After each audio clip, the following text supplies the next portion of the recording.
आज की वीडियो शुरू करने से पहले हम पहले समझ लेते हैं कि यहाँ से आखिर क्वेश्चंस किस तरीके से पूछे जाते हैं।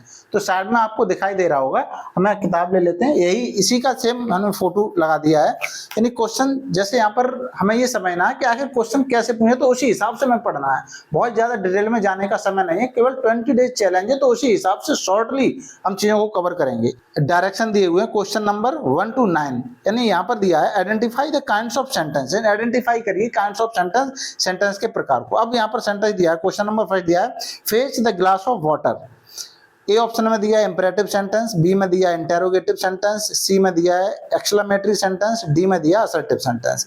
तो कौन सा है? Fetch a glass of water, ये इंपेरेटिव सेंटेंस है, यानी यहाँ एक सेंटेंस दिया। सेम यही क्वेश्चन नंबर 2 दिया इसी तरीके से, what a noise they are making, what a noise they are making, और मार्क ऑफ एक्सक्लेमेशन लगाया, और इसके बाद फिर दिया है imperative sentence, interrogative sentence, exclamatory sentence, assertive sentence. यानी आखिर यहाँ से एक सिंपल सी बात ये समझ में आ जाती है।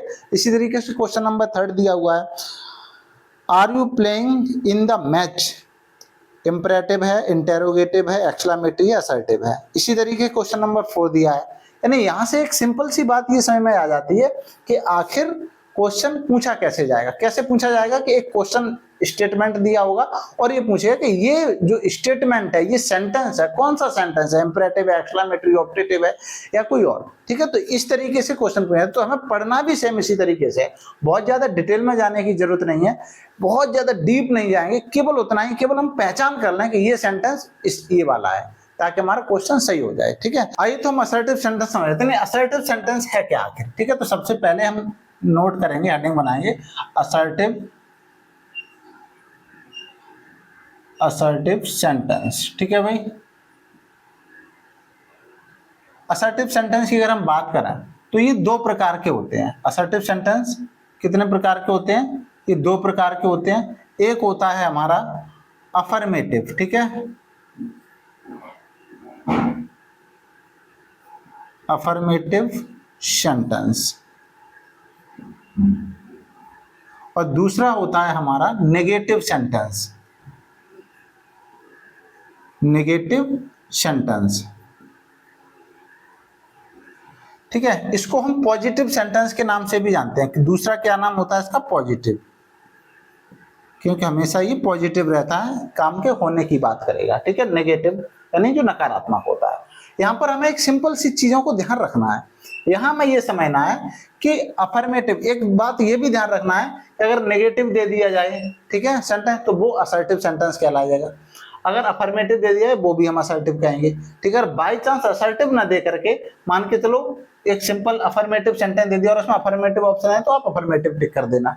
ठीक है, तो ये ध्यान रखना है। यानी यहाँ पर हमें ये समझना है ओवरऑल इसकी पहचान हमें करने के लिए क्या जरूरत पड़ेगी भाई। इसमें हमेशा नेगेटिव सेंटेंस में नो, नॉट, नेवर, नथिंग आदि चीजों का यूज किया गया हुआ। यानी जहां भी नॉट, नो, नेवर, नथिंग ये यूज हो, समझ जाना वो वाक्य आपका नेगेटिव सेंटेंस है। सिंपल सी बात। ठीक है, इसके फॉर्मेट क्या होता है इस सेंटेंस का? अफर्मेटिव सेंटेंस का बेसिक फॉर्मेट आप ध्यान रखोगे, कभी गलती नहीं होगी, ये मान के चलिए। ठीक है, देखो अफर्मेटिव में क्या हमें ध्यान रखना है? अफर्मेटिव सेंटेंस की जब भी बात आए तो आप एक स्ट्रक्चर ध्यान रखना, ये हमेशा subject plus verb plus object. ठीक है, यानी SVO, हम इसको और शॉर्टली लिखें SVO। ठीक है, इस फॉर्मेट में होता है। यानी जहां भी आपको सब्जेक्ट, वर्ब, ऑब्जेक्ट दिखे और लास्ट में एंड विद फुल स्टॉप। एक बात ध्यान रखना है, इसका एंड जो होता है वो फुल स्टॉप से होता है, लास्ट में हमेशा फुल स्टॉप लगा रहता है। जहां भी फुल स्टॉप आपको दिखाई दे, बाकी के लास्ट में अगर आपको फुल स्टॉप दिखाई दे, समझ जाना बाकी या तो वो नेगेटिव है, अफर्मेटिव या सिंपल सा असर्टिव है। ठीक है, यानी असर्टिव सेंटेंस के अंत में हमेशा फुल स्टॉप लगता है। ठीक है, ये बात ध्यान रखना। एक इंपेरेटिव भी होता है, वहां भी फुल स्टॉप लगता है, लेकिन वहां कुछ चीजें होती हैं जिनमें अंतर होता है। जब इंपेरेटिव पढ़ेंगे तब हम क्लियर करेंगे।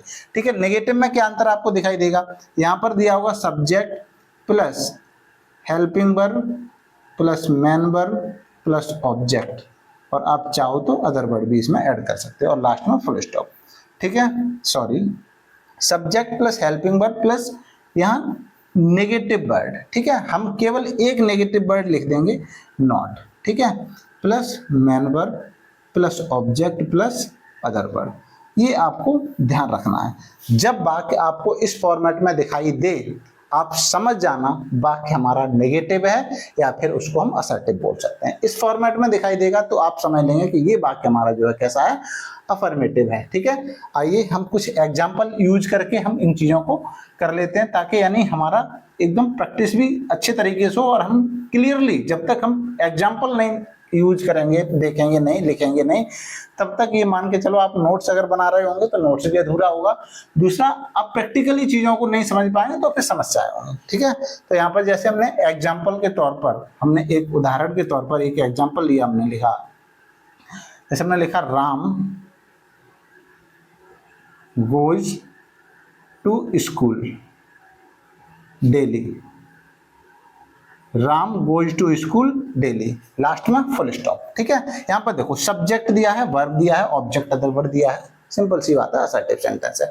असर्टिव सेंटेंस में हमेशा असर्शन यानी हमेशा काम के होने की बात कही जाएगी या फिर काम के ना होने की बात कही जाएगी। या तो ये कहे काम हो रहा है, सोहन किताब पढ़ रहा है, या ये कहे सोहन नहीं पढ़ रहा है, ठीक है, ये ध्यान रखना है, ठीक है, सिंपल सी बात। दूसरा, हमने अगर इसी तौर पर हम एक अगला एग्जाम्पल ले लेते हैं, जैसे हमने लिखा Suman is sleeping, Suman is sleeping in the room, ठीक है। ये भी आपका क्या हो जाएगा, असर्टिव सेंटेंस है, ठीक है। एक दो एग्जांपल हम लिखेंगे नेगेटिव के, ठीक है। नेगेटिव में क्या होगा भाई, हमेशा ध्यान रखेंगे नेगेटिव में नॉट का यूज होता है। इसका यूज होता है नेगेटिव में नॉट का, ठीक है, सिंपल सी बात। जैसे इसी एग्जांपल को हम ले लेते हैं, जैसे राम से ही हमने यूज किया तो राम ही लिखेंगे, राम हेल्पिंग वर्ब आएगी, हेल्पिंग वर्ब प्लस नॉट, तो राम सिंगुलर है, क्या आएगा, डज। ये जब टेंस पढ़ोगे तब बहुत ही यूनिक तरीके से आपको क्लियर करा देंगे, फिर समस्या नहीं होगी। अब ये नहीं समझना आप कि सर ये तो हमें समझ में नहीं आया, आप कैसे नेगेटिव चेंज किए, ये जब टेंस पढ़ाएंगे तब हम आपको वहां क्लियर करके बता भी देंगे, ठीक है। Ram does not go to school daily, बाद में फुल स्टॉप लगाएंगे, ठीक है। इसी तरीके से एक एग्जांपल हम same, Suman is sleeping in the room, तो क्या हो जाएगा, Suman is not sleeping in the room. अब एक बात समझिए, आपको जब भी एग्जाम्पल लिखा हुआ दिखाई देगा, जब भी एक सेंटेंस स्टेटमेंट कोई लिखा और पूछेगा कि ये कौन सा सेंटेंस है, तो आपको पहचान कैसे करनी है। आप सिंपल सा एक फंडा अपनाइए, लास्ट में फुल स्टॉप दिया है, चलो फुल स्टॉप मिल गया, या तो ये इंपरेटिव होगा या ये असर्टिव होगा, दो बातें, इंपरेटिव या असर्टिव। सबसे पहले आ जाओ, सबसे पहले क्या कोई सब्जेक्ट दिया है, कोई नाउन प्रोनाउन दिया है, सबसे पहले अगर नाउन प्रोनाउन दिया है सबसे पहले, तो निश्चित ही 100% ये वाक्य आपका कैसा होगा, असर्टिव होगा, ठीक है, क्लियर। अगर यहाँ वर्ब की फर्स्ट फॉर्म लिखा होता, जैसे लिखा होता रीड बुक और फुल स्टॉप लगा होता, फुल स्टॉप, और आप सबसे पहले आ गए सब्जेक्ट, देखा आपने सब्जेक्ट क्या है, रीड, रीड सब्जेक्ट नाउन ही नहीं है, नहीं ये प्रोनाउन है, ये क्या है, वर्ब है। अगर वर्ब से स्टार्टिंग हो वाक्य की और लास्ट में अगर फुल स्टॉप आ जाए तो समझ जाना, अगर वर्ब से स्टार्टिंग हो लास्ट में फुल स्टॉप आए तो इंपरेटिव, और अन्यथा की स्थिति में अगर लास्ट में फुल स्टॉप दिया हो और सबसे पहले यानी सब्जेक्ट दिया हो कोई नाउन या प्रोनाउन, नाउन की जगह राम की जगह कोई प्रोनाउन हो सकता है ही आ जाता, हो सकता सी होता, कोई दिक्कत नहीं, नाउन या प्रोनाउन मिल जाए तो समझ जाना ये वाक्य आपका कैसा, असर्टिव, क्लियरली, ठीक है। तो सेम इसी तरीके से अब जैसे मान लो आपको कुछ फंडा आपको पता ही नहीं, अर्थ चलो मान लिया हमने, आपको अर्थ भी नहीं पता, इंग्लिश में कुछ नहीं आ रहा आपको, आप कैसे क्लियर करोगे, आप अपने वाक्य को कैसे पकड़ोगे, इसको कैसे सही करोगे। आपने स्टेटमेंट पढ़ा, सबसे लास्ट में पहुंच गए, लगाया भी फुल स्टॉप, ठीक है।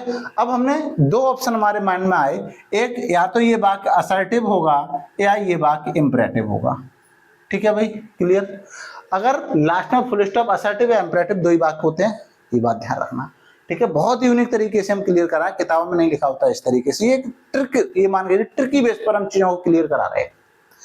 तो असर्टिव होगा या इंपरेटिव होगा। अब हम आते हैं सबसे पहले सब्जेक्ट पकड़ते हैं भाई, सब्जेक्ट क्या, सुमन यानी नाम है, ये तो नाउन है, ठीक है। नाउन आ गया तो फिर क्या है, ये असर्टिव, सिंपल सी बात, ये बाकी कैसा है, असर्टिव है, ठीक है। इसमें भी नाउन दिया है, असर्टिव है, ठीक है। यहाँ पर देखो Ram does not go to school daily, last में दिया है फुल स्टॉप, तो यहाँ पर देखो राम नाउन आ गया, इसका मतलब ये असर्टिव है।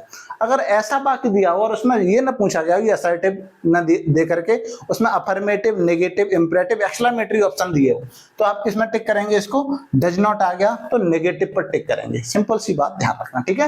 जब नॉट, नो, नेवर, ठीक है, ये यूज हो जाता है, नथिंग वगैरह यूज होता है, तो बाकी नेगेटिव में आ जाता है। ये बात आप बहुत अच्छे तरीके से ध्यान रखना कि जब भी ये इस तरीके से क्वेश्चन दिया हो तो हमें ये भी ध्यान रखना है, अगर असर्टिव नहीं दिया है, नेगेटिव दिया है, तो नेगेटिव पर टिक करके आएंगे, ठीक है। इसी तरीके से Suman is not sleeping in the room, full stop लगाया है, ठीक है।